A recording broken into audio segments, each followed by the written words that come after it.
প্রতিরক্ষা বাহিনী আইডিএফ মিসাইলগুলো ভূপাতিত করার দাবি করলেও ইসরায়েলি গণমাধ্যম চ্যানেল 12 বলছে একটি ক্ষেপণাস্ত্র দক্ষিণের আশকেলন শহরে আছড়ে পড়ে। এতে আহতের পাশাপাশি ক্ষতিগ্রস্ত হয় কয়েকটি ভবন। চিকিৎসা দিতে চলে আসে জরুরি বিভাগ। আজকের ভিডিওটি অত্যন্ত গুরুত্বপূর্ণ, তাই আর দেরি না করে চলুন আপনাদেরকে আগে পুরো ভিডিও ক্লিপটি দেখাই, তারপর কিছু গুরুত্বপূর্ণ কথা বলছি। চারিদিকে কাজ করছে আইন শৃঙ্খলা বাহিনী। রাতের ঘুম চোখ থেকে উড়ে সবার কপালে দুশ্চিন্তার ভাঁজ। অবরুদ্ধ গাজায় হাজার হাজার ফিলিস্তিনির প্রাণ কেড়ে নেয়ার প্রতিবাদে ইসরায়েলের দক্ষিণাঞ্চলকে লক্ষ্য করে রোববার 10টি ক্ষেপণাস্ত্র ছুড়েছে স্বাধীনতাকামী সংগঠন হামাস। এতে কেঁপে উঠে পুরো ভূখণ্ড। প্রতিরক্ষা বাহিনী আইডিএফ মিসাইলগুলো ভূপাতিত করার দাবি করলেও ইসরায়েলি গণমাধ্যম চ্যানেল 12 বলছে একটি ক্ষেপণাস্ত্র দক্ষিণের আশকেলন শহরে আছড়ে পড়ে। এতে আহতের পাশাপাশি ক্ষতিগ্রস্ত হয় কয়েকটি ভবন।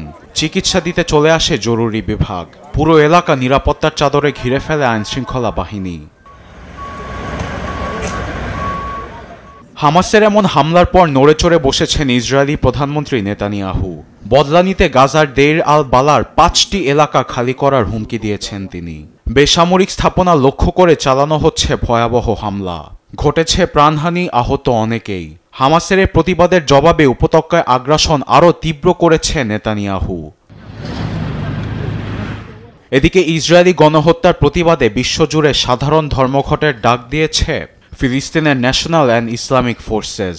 সোমবার পুরো ফিলিস্তিনের পাশাপাশি বিশ্বজুড়েই ধর্মঘট পালনের আহ্বান জানিয়েছে গোষ্ঠীটি। বিশ্বের নানা প্রান্ত থেকে লাখো মানুষ দাঁড়িয়েছে ফিলিস্তিনিদের পাশে।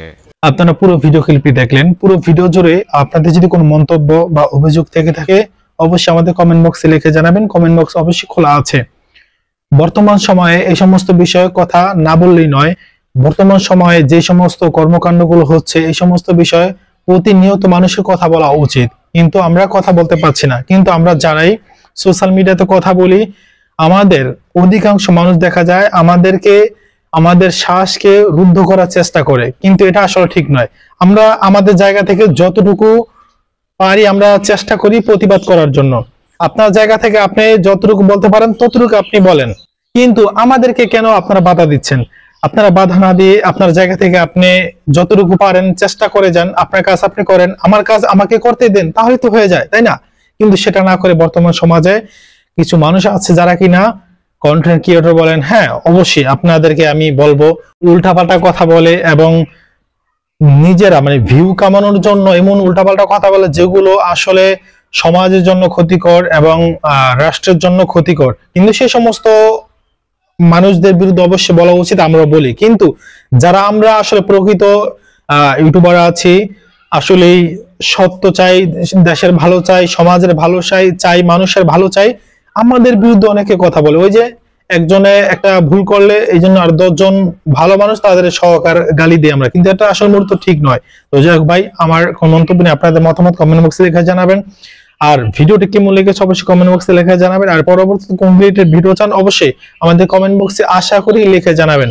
তো ভালো থাকবেন, সুস্থ থাকবেন, আল্লাহ হাফেজ।